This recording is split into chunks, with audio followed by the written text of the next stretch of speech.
Alors oui, tout à fait. Cette année, la frontière entre les apps et les sites mobiles s'est réduite, notamment grâce à Google, qui a lancé plusieurs innovations.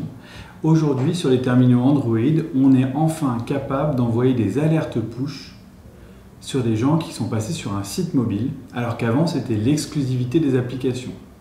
Donc ça, vous savez qu'entre les applications et les sites mobiles, les alertes push sont vraiment un grand différenciant qui peut représenter jusqu'à 30 à 40% du trafic d'une application.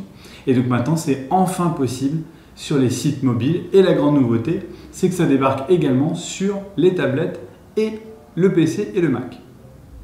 La deuxième frontière qui s'est réduite toujours grâce à Google, c'est que désormais le raccourci, qui est aussi une particularité des applications, va être proposé lorsqu'on revisite plusieurs fois un même site sur son terminal mobile de manière automatique afin d'inciter le mobinaute en un clic à l'installer sur son écran d'accueil.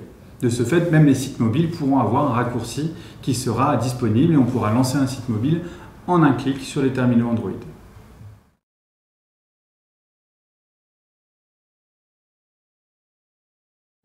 Alors, les grandes innovations en termes de marketing mobile viennent de la géolocalisation. Vous savez qu'une des grandes forces des smartphones, c'est qu'on l'a tout le temps avec soi et que les smartphones intègrent notamment un capteur GPS qui permet de savoir où vous êtes en temps réel.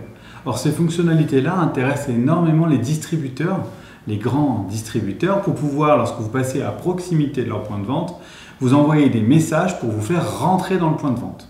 Deux grandes technologies qui fonctionnent pour faire cela, ce qu'on appelle les capteurs beacon, qui sont des petites balises Bluetooth qui sont déposées à l'entrée des magasins ou dans certains rayons et qui permettent, même lorsque vous êtes en magasin, de pouvoir vous envoyer des messages en fonction du rayon dans lequel vous êtes. Je rentre dans le rayon couche-culotte, j'ai une appétence parce que j'ai des enfants qui sont en bas âge, je vais pouvoir recevoir des alertes me disant bah, tiens, pour vous, un paquet Pampers acheté pour un paquet offert.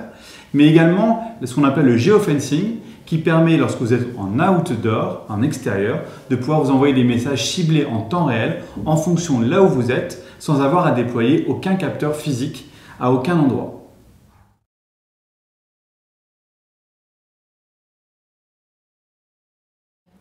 Alors les montres connectées, vous savez que c'est la dernière innovation notamment portée par Apple qui est souvent un révélateur des ruptures de marché et des changements d'habitude. L'intérêt de la montre connectée, c'est que c'est un terminal qui est encore plus personnel et intime qu'un téléphone puisque là pour le coup il est en contact avec votre corps, avec votre peau de manière continue. Et de ce fait, on va pouvoir avoir des messages qui vont être envoyés même lorsque vous n'avez pas votre téléphone dans la main ou à proximité. Concrètement, je reprends mon exemple de mon distributeur, si je passe à côté de mon magasin préféré, même si mon téléphone est planqué dans mon sac, je vais pouvoir sentir une vibration sur mon poignet pour me dire bah tiens, ne rate pas en ce moment, c'est les ventes privées, c'est l'avant-première, rentre en point de vente pour profiter avec ta carte de fidélité de telle ou telle promotion. Donc en cela, on va pouvoir interagir de manière encore plus personnelle avec les consommateurs grâce à ces objets connectés. Et la montre est finalement le premier objet connecté d'une probablement longue série, puisque vous savez qu'on sort régulièrement de nouveaux objets comme les thermostats connectés, comme les bracelets connectés et peut-être demain des bijoux connectés. Donc on peut imaginer beaucoup de nouveautés qui vont intervenir dans cet écosystème des objets connectés relayés à votre smartphone mais également à l'Internet.